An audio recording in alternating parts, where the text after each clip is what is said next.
Well, thank you so much for finding time to talk with us. You have now been here for more than a month. How does one get to become the head of such a mission? Did you choose Uzbekistan? Did they choose you for this post? What were some of the parameters that you were brought here based on? Well, thank you very much for the question. Well, first of all, to be head of mission anywhere, I think ODIHR looks for people, very diverse backgrounds, but my own background is both in politics, so in national politics in Poland as a senator, member of the European Parliament, also as a diplomat in Strasbourg with the Council of Europe, dealing with democracy issues. And through all of that time, I was also a short-term election observer.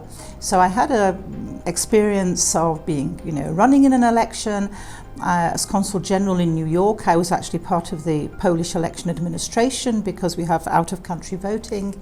And so about 6 years ago, I applied for my first mission. Actually, it was in this region, in Turkmenistan. Wow. I've subsequently in this region done 2 election missions in Kazakhstan, most recently last fall, and now Uzbekistan. But interestingly also, Voice of America, I also was head of mission for the 2020 very interesting election observation mission in the United States, the Biden-Trump contest. Wow. So one of our most controversial One of the most interesting and memorable yes. ones. And for this mission, as always, ODIHR has an open recruitment policy. And if you're interested in a mission, you apply. And if they think you're suitable, you get the job. That's pretty much how it works. But it is an open recruitment, and we are recruited directly by ODIHR. So that means that we are also independent of our own governments, which is important. So we can really not only be impartial and independent, and also seen to be impartial and independent, and that's one of the criteria as well. No, this is a very important detail, because I think the audiences want to know how you get to come to this position, and the fact that you are recruited is a really important factor, because they simply assume that you're chosen for this, or maybe the governments prefer you for this position. You're brought in with some intentions. And how much time do you spend getting trained or preparing yourself for such a mission? Because we know the timeline. So the elections are announced, and then the government invites the OSCE to observe elections. So within that period, you have a few months, right, before you arrive in the country. Yes, but not for us, not for the members of the so-called core team, the analysts. Generally, I know that my recruitment process has been successful, maybe 10 days before I arrive in the country. And so and the recruitment notices also, especially for an early presidential election like we had here, the timelines are very compressed also for the ODIHR to do its needs assessment mission, to do the recruitment, select, and then, so maybe I have 10 days, which then means like total immersion. I read everything that I can about what is happening in the country, and we also have a very rich archive I can dip into. This is our 11th mission here in Uzbekistan. Most recently we were here for the referendum.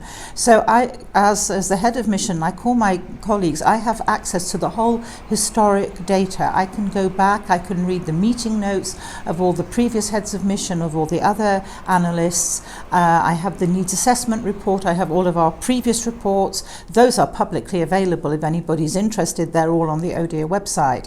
So both internal, external information, and also, looking to media like Voice of America to see what you're saying about this country. So it's a very intense period, and then of course once we arrive, we really don't have that much time. We really do have to hit the ground running, and immediately we have the opening press conference, and we move straight into the meetings and preparing our first report. I mean, that comes quite quickly, the interim report, where we flag up topics that need a little more attention. Not necessarily things that are going to be problematic. They may, with clarification, even be dropped from our preliminary statement, or they may be, upgraded a little bit or fall down to a footnote. It depends. but it's very intense. We have a lot of things to look at and a lot of people to meet. As head of mission, I try to, of course, I have to meet the senior people. It's a protocol thing, but none of our meetings are purely protocol, even mine. I'm always accompanied by colleagues who are specialists in election matters, media matters, political matters, and also I also take an active interest in what is happening. So these are working meetings. So it's interesting for you, obviously, it's very useful for you to engage the officials here, the leadership, for example. Why do you think they want to meet you, the other side? They've invited you, they want you to observe their elections, and if you could reveal any details, you know, for example, you're meeting with President Mirziyoyev, that is an important meeting, and he is the incumbent, he's running. So obviously the question is, what is he talking to you about? You know, is the leadership making any requests? Because we know Uzbekistan's record with the OSCE election monitoring, and it's not good. So, but there's more to OSCE engagement in this country than just the missions, which come with a very defined mandate for a very specific period of time, 6-7 weeks maybe. What happens between elections? Well, we have an OSCE office here, and they carry out various programs. Their mandate is very distinct from ours. We have a good relationship with them, but they don't interfere in our observation, and we don't. I mean, we often promote their work here, and we show them, and the head of that program office attends briefings that we have, for example, for our long-term and short-term observers. But we also have the office back in Warsaw, and that is also stands ready to provide technical assistance, expertise. The director of that office, I know, will be coming to Uzbekistan probably in the fall. So it's not just us, there are other OSCE or even ODIHR activities going on here. And yet President Mirziyoyev met you. He met me, yes. Which was, but I do stress, he meets me then in the capacity as a candidate. So as every candidate, we like to meet the candidate. Now, of course, it's very difficult to distinguish the president from candidate and president from president, especially if I can hardly say, well, would you mind popping by my office? I mean, you know, for security, for protocol reasons, we do meet in the presidential palace. And I don't want to go into the details, but it was 90 minutes, no, an hour and a half, which was far more than I was expecting that he would be happy to talk to me. And very engaging discussion. And actually a very open discussion. I mean, I think he recognizes what challenges lay ahead. But I said, you know, diplomacy teaches me that unless we have a joint communique with the president, these discussions are confidential. But as a candidate, it's good that he can also present his views. I also met with his campaign team. So the more technical stuff, you know, where are you having meetings? How are you finding the financing support that you're getting for the campaign? Are you getting adequate coverage in the media? We asked the candidates actually the same questions, even, you know, maybe the candidate who is, you know, very new and possibly quite unknown on the political scene. And the president's team also gets exactly the same question. But you also asked, well, why do these people want to engage with us? Why do they want to meet with us? I think it's mutual. We want to meet with them, they want to meet with us. So let me give you an example. I met, for example, with the Minister of Justice. The Ministry of Justice plays a very important role in the registration of political parties. And whilst this is a presidential election, and somebody might say, well, yes, but it's not a parliamentary election, so what's the issue? The law as it stands here, the electoral code, does not allow independent candidates to run. That actually is contrary to obligations, and it's something that we have many times suggested that really should be changed in the law. As the law stands, only registered political parties can field a candidate for the presidential election. So of course, if you don't have a party, you don't have a candidate. So there is a political party which is trying on several occasions to register and having problems with having its signature verification process go smoothly, and their claims are being, their applications are being rejected, and no new political party has been registered here in Uzbekistan since 2019. So we hear their side of the story, you know, but then we need to hear the official side. That's what impartiality is about. So it was an intense 40 minutes of me questioning the minister, saying, can you explain this process to me? How does it work? How do you check this? And even though sometimes I thought he was maybe thinking, why is she being so insistent? I did stress to the minister, I really want you to have the opportunity to present the procedure, how it works, your point of view. You can imagine if we only took the word of the opposition NGO or disgruntled political party, it would be very easy to dismiss what we do, saying, well, you come with a preconceived idea, with a bias, you only listen to you know, civil society, you don't let us have a chance to express our view. So we give all of the ministries, Ministry of Interior, Ministry of Justice, Constitutional Court, Supreme Court, Prosecutor's Office, media regulatory bodies, all of these people, I met all of them, and every time we say, how does this work in practice? Please explain to us.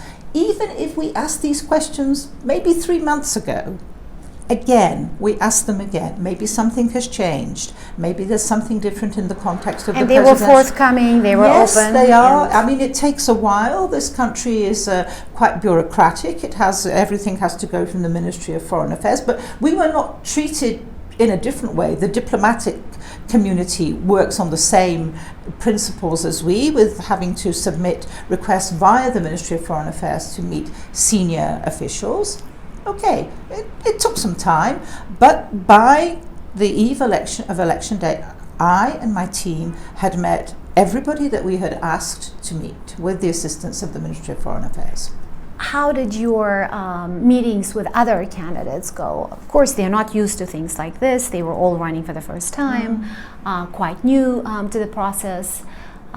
Were there any difficulties in terms of access? These meetings we facilitated ourselves. These are not meetings that we request the ministry to help us with. They only deal with the official meetings. And of course we realized that these people were sometimes out and about, touring the country. Even if their own experience as being a candidate or even a politician was not great, because they're all nominated by the political parties, they had this campaign team behind them who would always meet with us, so we would generally not just have a candidate on the other side of the table, but maybe 5, 6 people involved. One thing we found really challenging, we had 24 long-term observers. These are people who came, international observers who came about a week after we started our mission at the 7th of June. They were a few days after us they arrived. We briefed them here and we dispatched them in 2-person teams throughout the country. So we covered the entire country, and they were based, in Fergana, in Samarkand, in Bukhara, the big urban centres. But moving out of that region, doing hundreds of kilometres, also finding more rural also locations. So the challenge we had was finding the campaign events.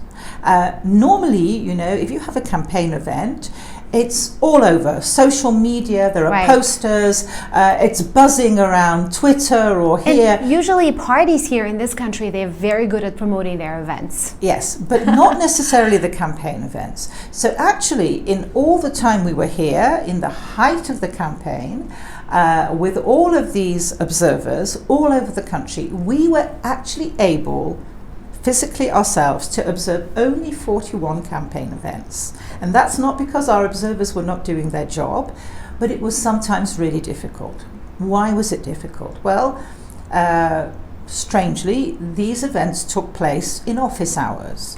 I mean, generally you have campaign events, after office hours, weekends, evenings. So people. Now I realise it's extremely hot here. These events were indoor events, which is no problem.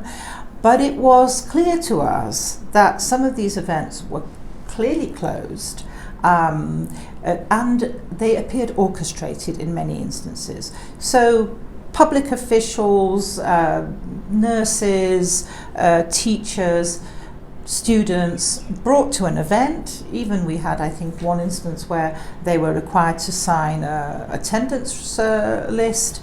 Then maybe even questions were being handed to this spontaneous audience that they should ask of the candidate.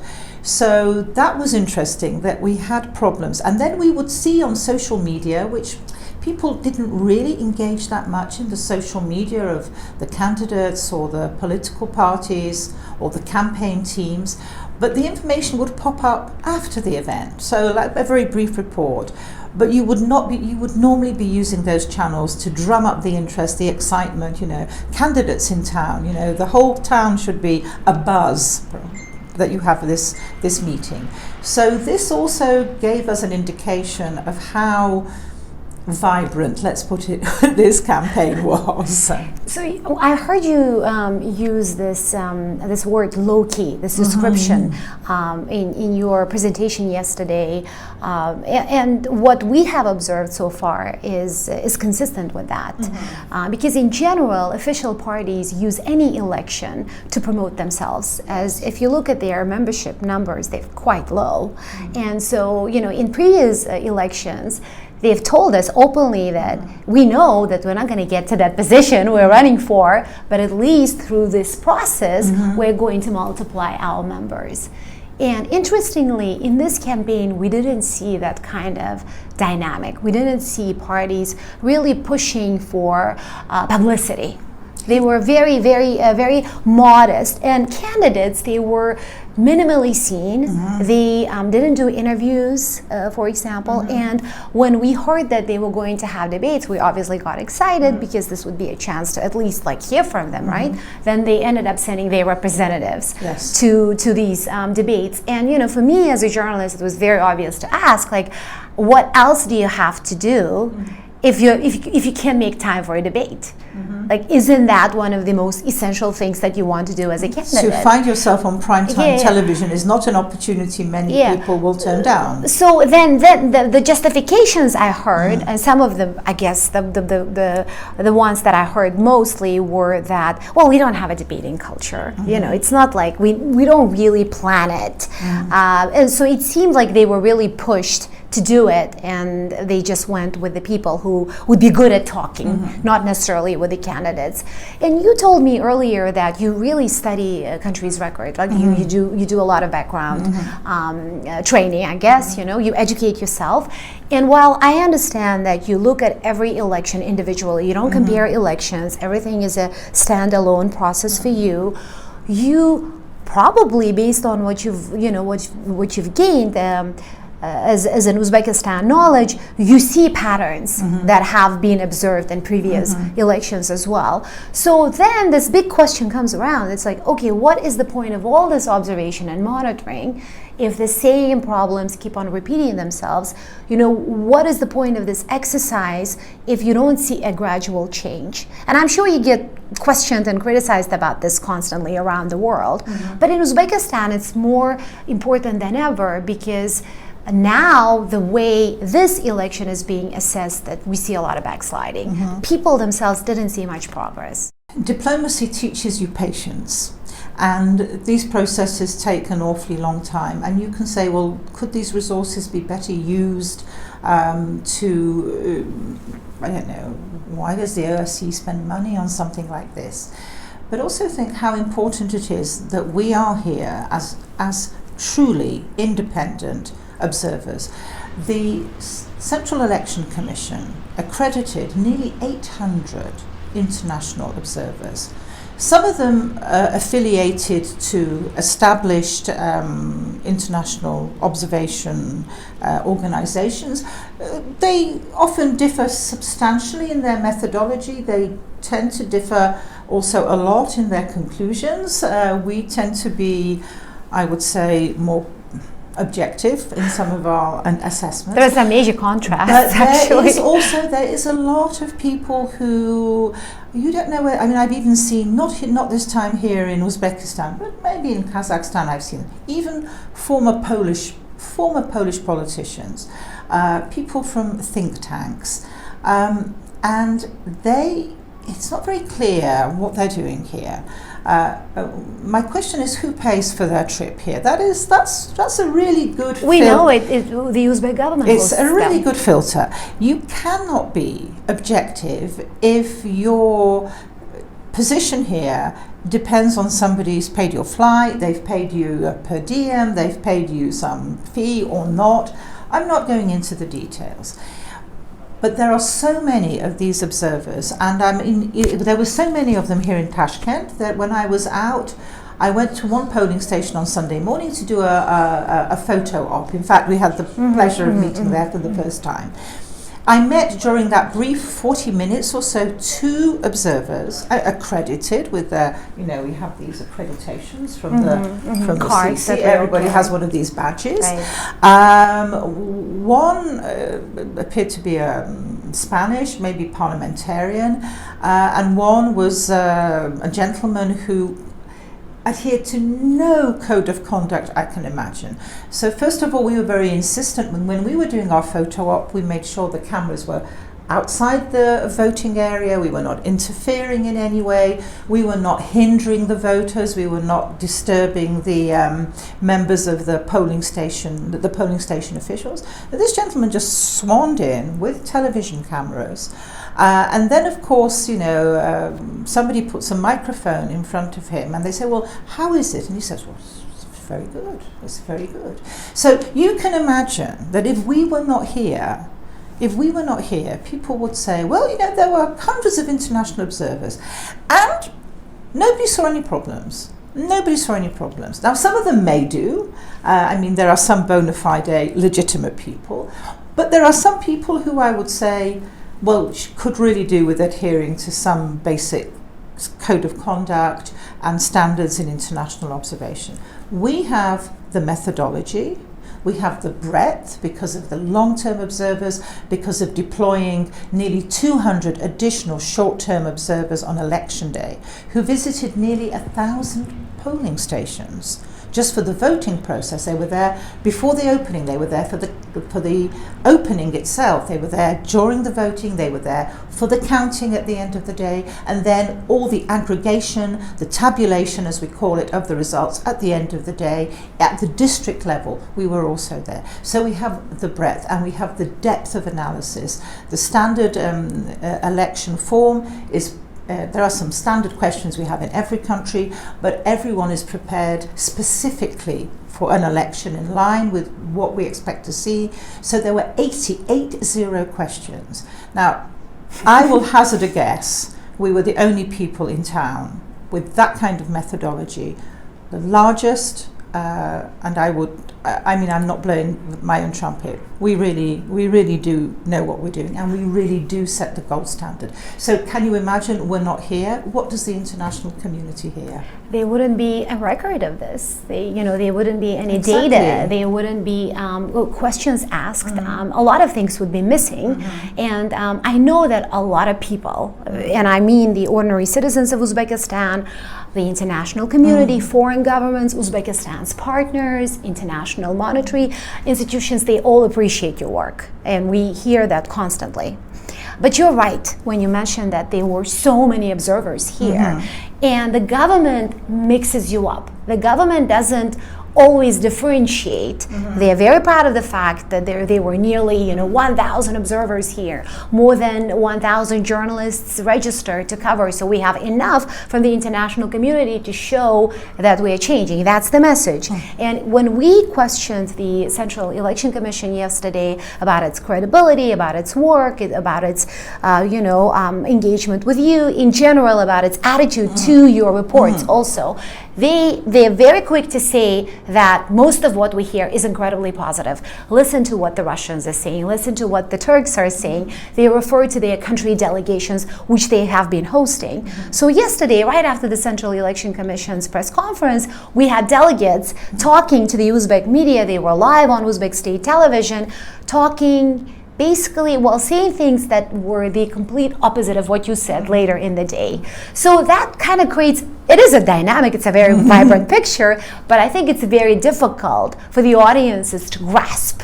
So that actually complicates your work. In my work as a journalist, I've always wanted to see more from the OSCE. The OSCE has such a nerdy, ethics, work ethics, but once the report is out, kind of the process ends there, I think how it captures the public imagination is very important. I have made it my own personal philosophy to really take every opportunity, like giving this interview with you today, to show us, because if we are just the nerdy, statistical, scientific, we will get lost in the media landscape. So it is important that we show ourselves, we show what we are doing. Now, please don't get me wrong, the more observers, the more eyes there are on an election, the better. One of our long-standing recommendations here is actually to open up election observation to domestic observers. This is very limited, only Mahala, effectively, these parties have this right. The Mahala, a very fundamental kind of building block of Uzbek society, respected individuals, but why only them? So there isn't a climate or even a legal framework to allow even fledgling civil society, non-governmental organizations to participate. Election observation plays a very important role, in also building a political culture in a country. Even in countries with well-established democracy, for example, where we have problems in many democracies with the engagement of young people. Older people tend to be, wherever you go, they tend to be more disciplined, they go, they vote. Younger people sometimes are not so mobilized. But if you can get them engaged in election observation, they really start to understand elections. So I really think that when we talk about electoral rights, we talk about the right to vote and the right to stand, but the right to observe is also an essential right, and one that we really impress here in Uzbekistan. Please free up the space, let these people come and observe, let them learn, let them engage. But I've had my gripe now about some of the less reputable, and I said, I'm not saying that all of these organizations do not adhere to a code of conduct, are not independently financed, but it would be good maybe if a little attention was paid to the credibility and the credentials of these people. And for the average viewer, if you're not sure, just Google the person who's speaking there, and quite often you will very soon see their connections with the country in which they are supposed to be observing. There is a group of people that the embassies usually tend to invite, and they don't have a hard time convincing them to come, because these are, sold basically as working trips. You come, we give you access to the country, you can see, this can be a study trip for you, and obviously the Uzbek government pays. And I know, because I've interviewed some of these experts, and some of them are quite respectable people. They're very knowledgeable. And and I asked one of them just 2 days ago, I said, what difference do you think you're going to make? People are calling you zombie observers. I heard this from people are very cynical. The voters are changing in this country. They're more aware of the value of their vote. And many of them told us they're not voting because they don't want to waste their vote. Whereas some 5 years ago, people would feel obliged to vote, that this was something that they had to do, just the way they had to pick cotton, just the way they had to go attend these campaign events. People are more critical now. And they're more demanding. So even in this election, people were openly questioning the lack of political competition, the lack of alternatives, something that we used to not hear before. So it does make sense. Yes. So it does make absolutely. sense. Some of our recommendations do get addressed. Of course, we have priority recommendations. We have several after each election mission. We try to look at these recommendations. First of all, they're not prescriptive. They're not you will do this in this way, like step by step. No, the state itself decides how and whether even to introduce. That's what they call selectively. Yes. So of course, it's easier to pick. Maybe if we find that, I think we found 20% of the polling stations, still there was difficult for access for persons with disabilities, especially physical disabilities, not Braille templates weren't available everywhere. Now, let's be honest, that's quite an easy recommendation to address. It's not controversial. If you invest a little, if you do a little bit of planning, if you choose the places where the voting takes place, you can address that and you can tick that and you can say, we've addressed this recommendation, and good, that's important. It's important that persons with disabilities have this. We had a long-standing recommendation that people declared incapable by courts should still retain their right to a vote. This is in line with international standards, with UN standards, and yes, the government did it. They introduced this. When you get to the tougher ones, the ones that touch upon the fundamental freedoms of expression, of assembly, of association, then the challenges start. And so my message yesterday very much was, yes, we appreciate what has been done already. We hope that this ambitious plan of further reforms, including because based on the new constitution, including in the fundamental freedom, will actually materialize. But they need to be bolder. It's not just like tinkering with the small issues. You need to be a little bolder. But every little bit helps, and I have no doubt that the ODIHR will be back. I don't know who will be head of mission, who will be in the team. Again, it all depends on the recruitment. We will undoubtedly be back. There'll be a parliamentary election. It is planned for fall of 2024, but it may well be an early election. It's not ruled out. Yeah, it is expected to happen sooner. And so we will be here again. And you do follow up with this, though, right? I mean, yes. your current recommendation. So there is a process there. Yes, we take the recommendations from previous reports, and that is something that will be reflected in our final report in much more detail. And then we have a new set of recommendations.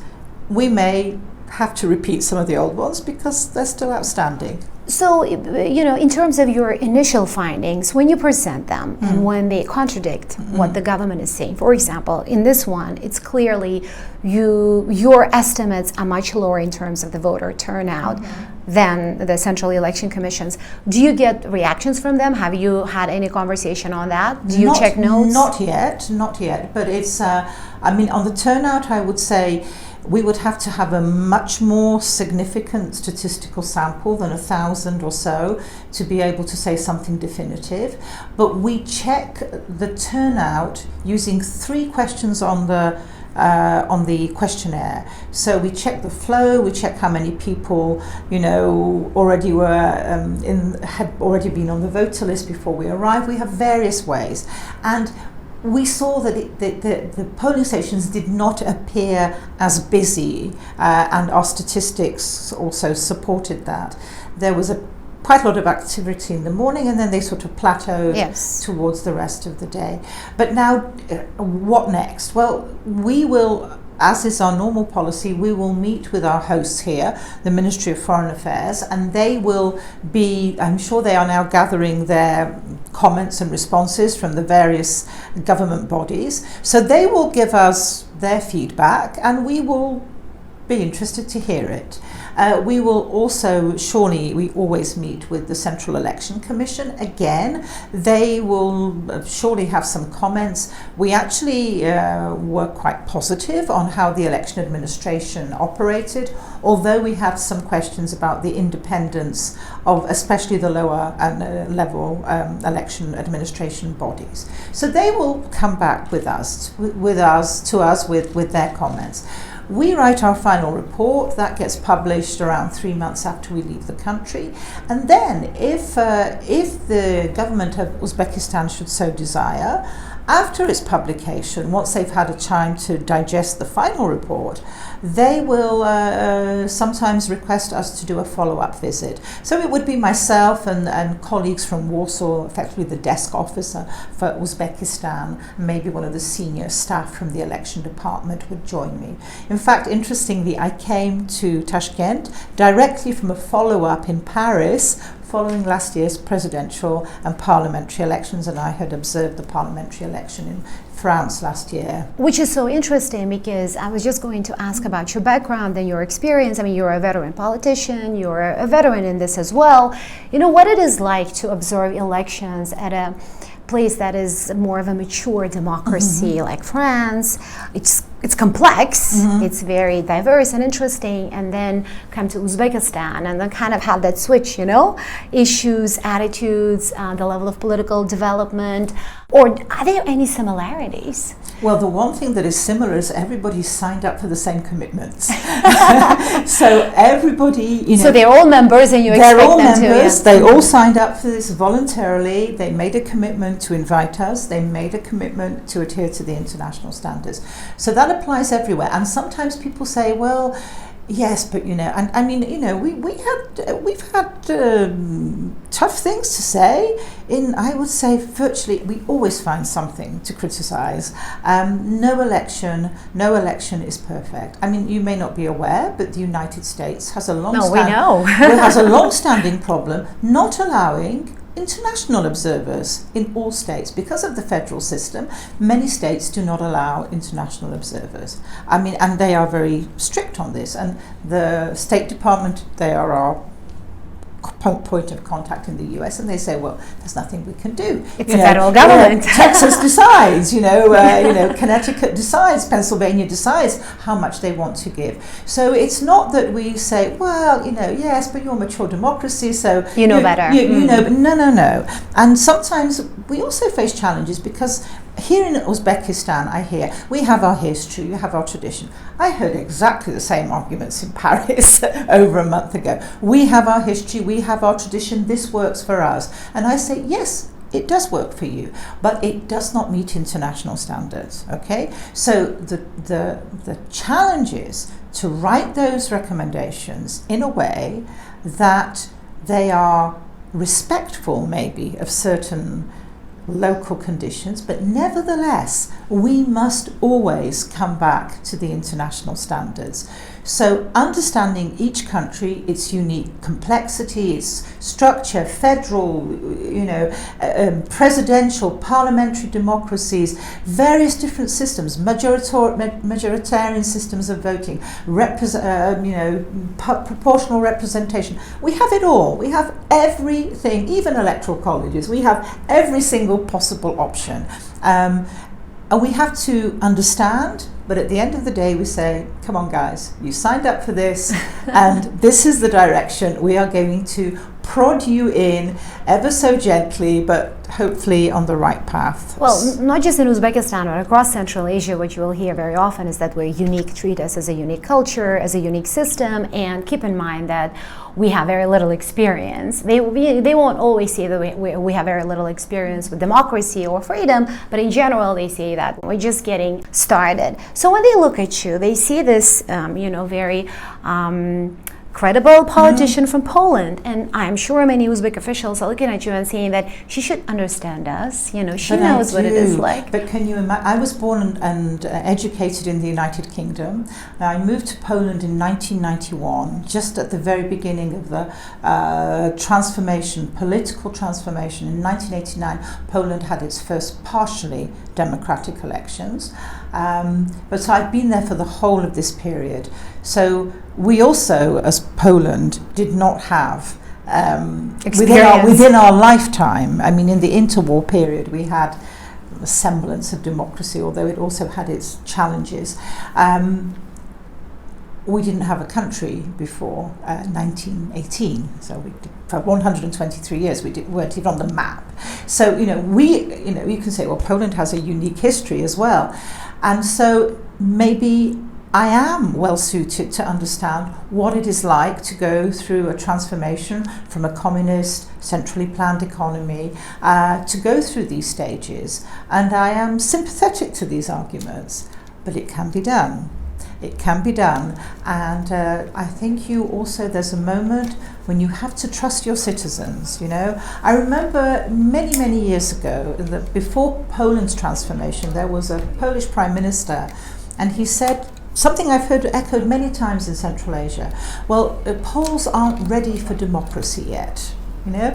And so this is an argument I often hear. Society isn't mature enough. It's not ready for democracy yet. But you know, if you're a parent and you have a small child, you're teaching them to swim, for example. And you know, they have the water wings and they have the rubber belt and you're holding on to them.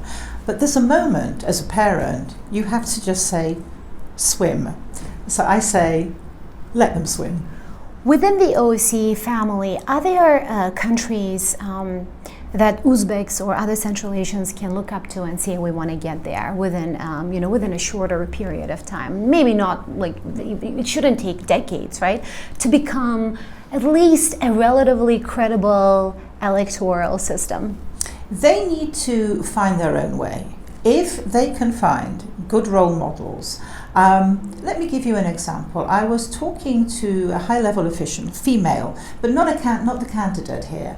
And one of the challenges we often see now in I would say, established Western democracies, when women are running for office, they are often now, unfortunately, the subject of hate speech on the internet. Really quite vicious hate speech. I mean, the United Kingdom... It's a day-to-day thing here. Yes, I mean, in the United Kingdom, we even saw during the Brexit campaign, we even saw the murder of a female member of parliament.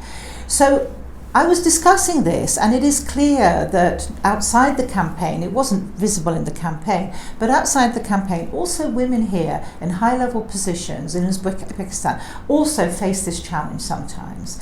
And I said, well, look, the French have introduced really good legislation to deal with this issue. So you might find that best practice in France, you might find it in Poland. That's why also, as I said, beyond just the election observation, there is this assistance, there's this willingness. And you know, if somebody comes to ODIHR's office, which has in its name democratic institutions and human rights, which has a very broad possibility to assist, and you come with a problem and say, well, we'd like to tackle the problem maybe of hate speech, which might be discouraging candidates to run for office because they're scared of being, you know, brutally attacked in online media. Then I am sure that there is somebody who can help you. We have a gender expert, we have a national minority expert, we have these people there. So I don't say there is like a one template that we could apply to Uzbekistan, but Uzbekistan is very much aware of this and also open. And many times in my discussion they said, we're very happy to work with you. So despite the challenges, there is still this openness, and you know, maybe topics that are not so politically sensitive.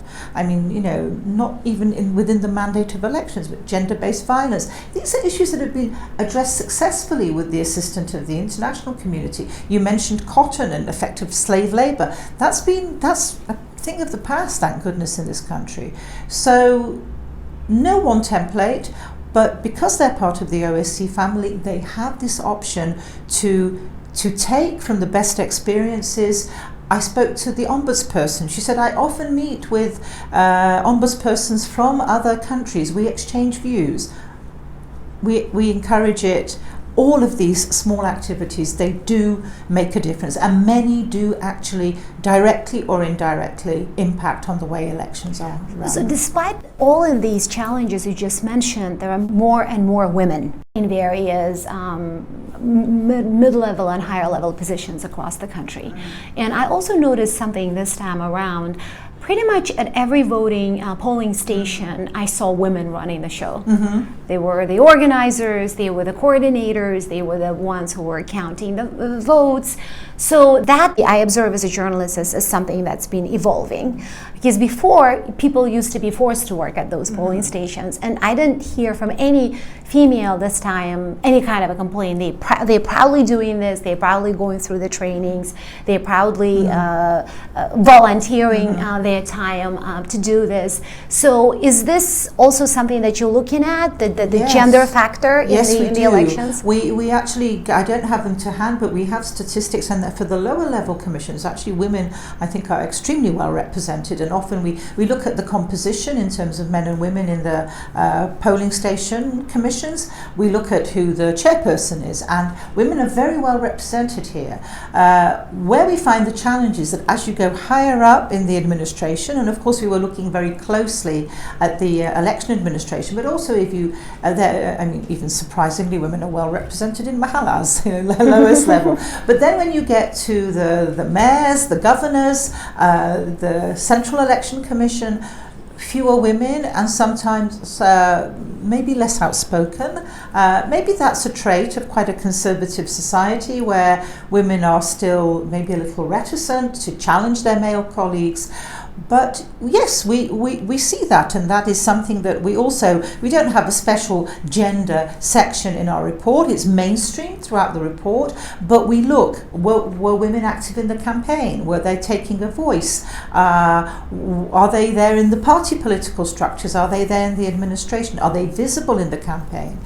Sadly, women's issues were not really prominent in the campaign. Even the sole female candidate did not really take a stand for some typically women's issues, and it would have been nice to have some of these issues also mainstreamed in the campaign, but it's something we look at. How do they figure? How do women's issues figure in the campaign? Well, that was very noticeable, the fact that women's issues, a lot of women actually resent this. Like, they don't want these issues to be coined as women's issues. So there is there is some progress there as well. Every issue has to do with women, of course. So from all the way from like high-level security issues to anything like showbiz, for example, which can also be a really, really sensitive, issue for women. But in general, it also depends on how the national media, local media address these issues and how daring they are or how capable they are in terms of the coverage of these issues.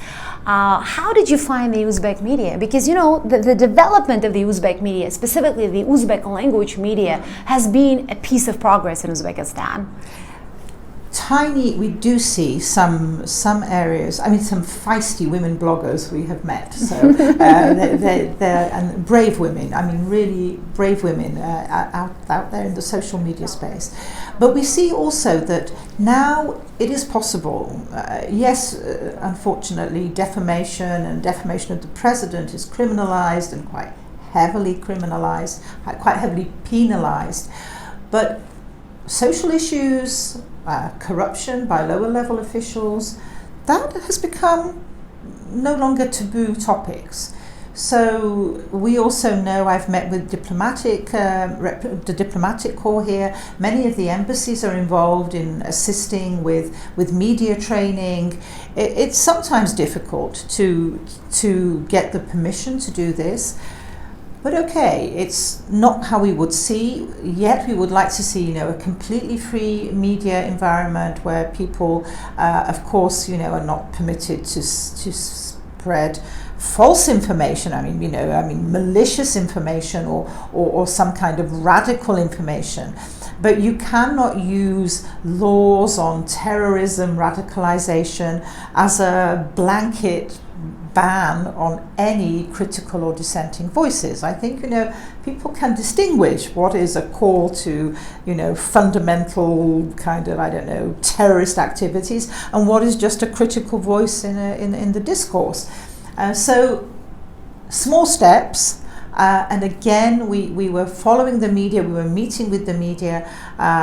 Sometimes these people were quite timid, quite afraid to meet with us. We respect them as a source. We kind of protect them as well. So somebody will say, well, you say interlocutors said, who were these people? Well, like good journalists, we don't reveal our sources. We have people and we have to protect them as well. But we hope that we will not be having to protect them maybe when we're back from the next or maybe the one after that here. But if they can already have some critical voice, even on the smaller issues, this is definitely progress from maybe several years ago. It's not enough, it's too little, it's too slow, but let's take some satisfaction from every small step that they are able to make forward. So the fact that you've studied media environment here will be a part of the report. It is, yes, so it there is always a section is. there. We have a very scientific media monitoring, how much airtime was given. This is often very important to see, whether the incumbent president, whatever country, has, you say, well, everybody gets so many minutes of airtime. And then, of course, the incumbent appears not as a candidate, not in the campaign, but as himself or herself, so they tend to get more coverage. We saw a little restraint. Well, we saw a little restraint in using this, but it's clear from the media monitoring that the president got much more airtime and of quality airtime than the remaining candidates. But that's not enough in the media sector. You need to look wider. We have to look at the fundamental freedoms, on the freedom of expression. Do we have a vibrant media landscape? Yes, there are lots of outlets, but they're scrambling around for fairly limited advertising resources. How are they financed? Do they have editorial freedom? Are they under any pressure? So we can't just look at the media section as the monitoring. We have to look at the media section as something that creates the space for the discourse, the discussion, the challenging of the ideas, not just for the candidates to present themselves or not, they didn't take the opportunity, but for there to be, active discussion. And of course that is lacking. We don't see discussion programs, with maybe experts discussing on specific topics. That's why the wider media landscape also needs to be investigated, maybe wrong word.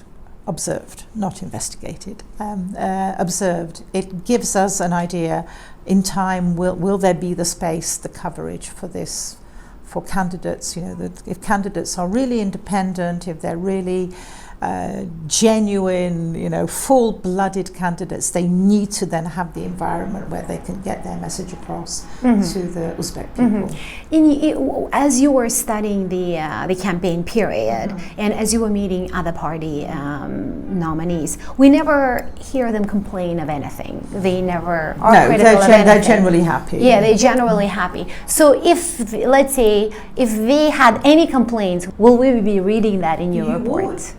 You would, sometimes, the report runs to, 13, 14 pages, but the really interesting parts are in the footnotes. We know that, footnotes. Read the footnotes. So, if somebody complained, we would quote them. We would say, candidate so-and-so complained that they did not have access to airtime, or media were being unfair. No, they didn't complain. But if they did, we would surely reflect it. Okay, well, thank you so much for this extensive conversation. Well, I really appreciate it. It was a real pleasure. It's such a great opportunity to explain what we do, but also in the wider context, not just, looking through election observation through this specific election. But thank you also for giving me and ODIHR an opportunity to explain what we do in general. So maybe the next time we're coming your way to Washington, even your audience there back in the 2024 presidential election. Yes, they may think, yes, actually these are the people who go around doing election observation. We saw them in Uzbekistan. Yes, and now they're here. Yes. And we have this habit. We pop up pretty much everywhere within the participating. No, it's wonderful. It's great to have this face-to-face conversation. This is something that we don't want to cover from the distance. Okay, well, it's very good that you're also here with us and taking an interest in our work. And it's rare, I must say, in my job, in the missions that I've done, to talk to a journalist who is genuinely interested, not just in this specific here and now of this election, but is interested in how we work and our methodology. And it's been a wonderful experience to be able to share this with you. Thank you very much, and thank you also to your readers and listeners who will hopefully take something interesting from our conversation as well. Well, thank you for your time, especially.